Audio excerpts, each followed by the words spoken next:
ଖ୍ରୀଷ୍ଟପୂର୍ବ 261 ମସିହାରେ କଳିଙ୍ଗ ଉପରେ ବିପଦର କଳାବାଦଲ ଘେରି ଯାଇଥିଲା। ଚନ୍ଦ୍ରଗୁପ୍ତ ମୌର୍ଯ୍ୟ, ଯିଏକି ମୌର୍ଯ୍ୟ ସାମ୍ରାଜ୍ୟକୁ ବିସ୍ତାର କରିବାର ଅଭିଯାନ ଆରମ୍ଭ କରିଥିଲେ, ତାଙ୍କ ପରେ ତାଙ୍କର ନାତି ସମ୍ରାଟ ଅଶୋକ ମଧ୍ୟ ତାଙ୍କର ନୀତିକୁ ଅନୁସରଣ କରିଥିଲେ। ସମ୍ରାଟ ଅଶୋକ ନିଜ ସାମ୍ରାଜ୍ୟକୁ 50 ଲକ୍ଷ ବର୍ଗ କିଲୋମିଟର ବିସ୍ତାର କରିଥିଲେ, ଯାହାକି ପୁରା ଭାରତ ସହିତ ଏସିଆର ମଧ୍ୟ କିଛି ଅଞ୍ଚଳକୁ ନେଇ ଗଠିତ ହୋଇଥିଲା।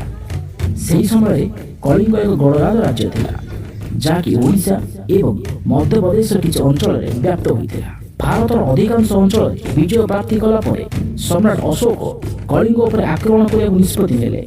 ସେତେବେଳେ କଳିଙ୍ଗ ସେନା ମଧ୍ୟ ଯୁଦ୍ଧ କରିବାକୁ ନିଷ୍ପତ୍ତି ନେଲା। ଯୁଦ୍ଧରେ ସେନାକୁ ସାହାଯ୍ୟ କରିବା ଲାଗି ଆବାଳ ବୃଦ୍ଧ ବନିତା ଆଗେଇ ଆସିଥିଲେ। ଯୁଦ୍ଧର ପରିଣତି ଅତି ଭୟଙ୍କର ହେଲା। କଳିଙ୍ଗ ସେନା ବୀରତ୍ୱର ସହିତ ଯୁଦ୍ଧ କରିଥିଲେ ମଧ୍ୟ ସମ୍ରାଟ ଅଶୋକଙ୍କ ସେନା ଆଗରେ ପରାଜୟ ବରଣ କରିଥିଲା। ଏହି ବୀରତ୍ୱର ଗାଥା ଇତିହାସ ପୃଷ୍ଠାକୁ ଅବଲୋକନ କରି ଜଣାପଡ଼େ। ସେମାନେ କଳିଙ୍ଗ ସେନା ସହିତ ମହିଳା ଓ ଶିଶୁମାନଙ୍କୁ ନିର୍ଦ୍ଦୟ ସହିତ ହତ୍ୟା କରିଥିଲେ। ଦୟା ନଦୀ କୂଳରେ ଏହି ଯୁଦ୍ଧ ହୋଇଥିଲା। ନଦୀ ରକ୍ତର ନଦୀ ପାଲଟିଗଲା। ଚାରିଆଡ଼େ ହାହାକାର ହେଇଗଲା।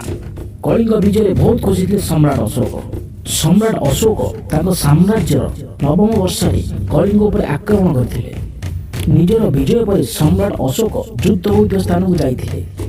ନିର୍ଦ୍ଦୋଷ ମହିଳା ଓ ଶିଶୁମାନଙ୍କର ଶବ ଦେଖି ପ୍ରଥମ ଥର ଲାଗି ନିଜକୁ ଅପରାଧୀ ବୋଲି ଭାବିଥିଲେ। ନିଜକୁ ବହୁତ ଧିକ୍କାର କରିଥିଲେ। ସମ୍ରାଟ ଅଶୋକ ହିଂସା ମାର୍ଗ ପରିତ୍ୟାଗ କରି ଅହିଂସା ମାର୍ଗକୁ ଯିବାକୁ ପଣ କରିଥିଲେ। ଚଣ୍ଡାଶୋକ ଧର୍ମାଶୋକରେ ପରିଣତ ହୋଇଥିଲେ।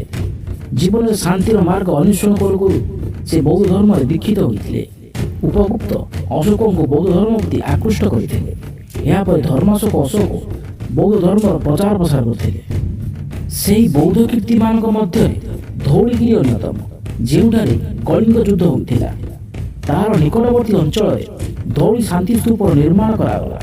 ଧଉଳି ପାହାଡ଼ ଉପରେ ଥିବା ଏହି ସ୍ତୂପ ଶାନ୍ତି ବାର୍ତ୍ତାକୁ ବହନ କରୁଛି।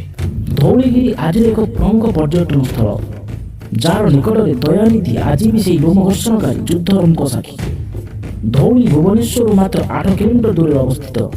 ଏଠାରେ ଅଶୋକଙ୍କ ଶିଳାଲେଖ ବୌଦ୍ଧ କୀର୍ତ୍ତିମାନ ଦେଖିବାକୁ ମିଳେ।